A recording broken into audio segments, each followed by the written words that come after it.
Thank you, Heather. Good morning, Amador. This is Supervisor John Plasse, District 1, here to give you the Board of Supervisors update from yesterday's meeting, December 4th, 2012. We started off with a very joyous event in which we honored the service of Miss Becky Podesta.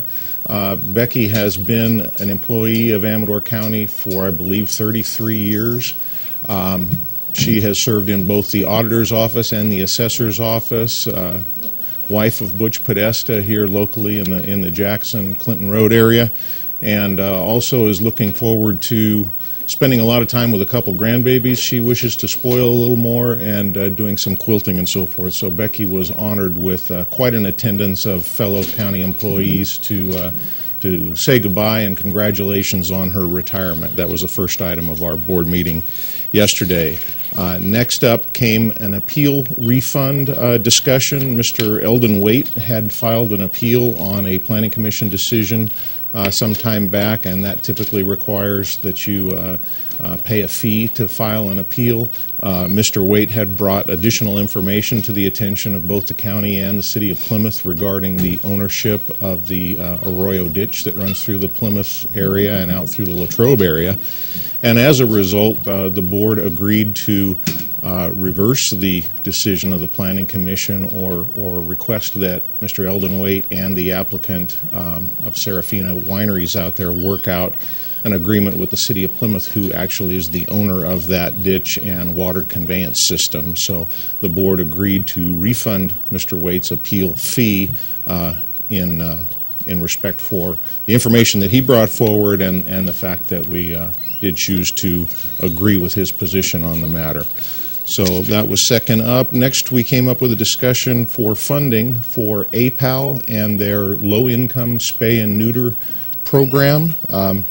As many of you know, APAL is the organization for the humane treatment of animals here locally in Amador County, and has a host of volunteers and fundraising efforts to further their efforts, and we commend them for all that they do there. This is a program that is administered through APAL that has been county funded, or at least mostly county funded, for the last 5 years or so, somewhere in the range between $12,000 and $15,000 a year, goes to pay for the spay and or neuter veterinary costs for low-income people with pets that can't otherwise pay that cost.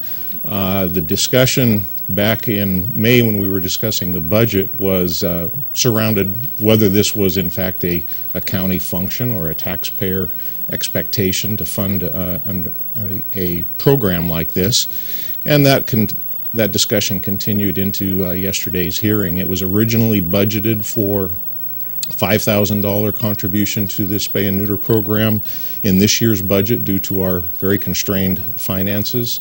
However, the discussion yesterday revolved around whether or not it was a taxpayer function to pay for veterinary services for low-income people, or if it was truly a benefit to the county in the form of lessening the costs that we would incur at our animal control shelter.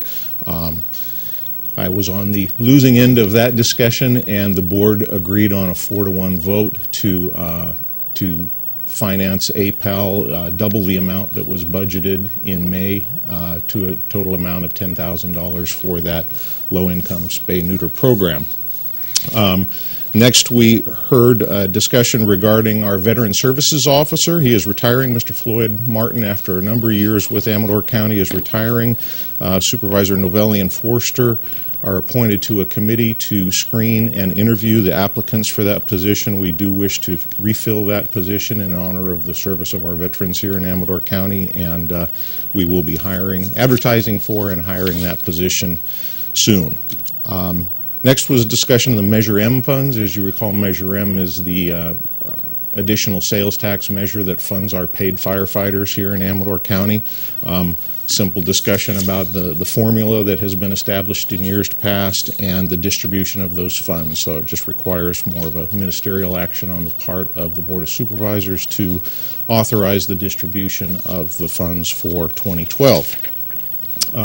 Next, we had to certify the consolidated general election results here in Amador County. Our elections department brought forward that. A few points of note: we had an 83% turnout in Amador County. We've got overall lower costs for the election and voters. In fact, the general election in 2008 cost us about $130,000, and this year's general election cost us $95,000. So kudos to the elections department for helping to lower those costs. We also had a resolution to appoint members to the Consolidated Solid Waste Independent Hearing Panel. This is a function we're required to perform by the state of California Public Resources Code, and we appointed 3 members to that. Approved our upcoming supervisors meeting schedule, which will remain at an every other week schedule through the year of 2013, with the exception of December. And lastly, a couple of items revolving the Central Sierra Economic Development District. We tabled those items to get further information on the overall benefits of continuing to be a member of that organization. Thank you for staying with me this morning, Amador County, and we will cut to break and be back shortly thereafter. Thank you.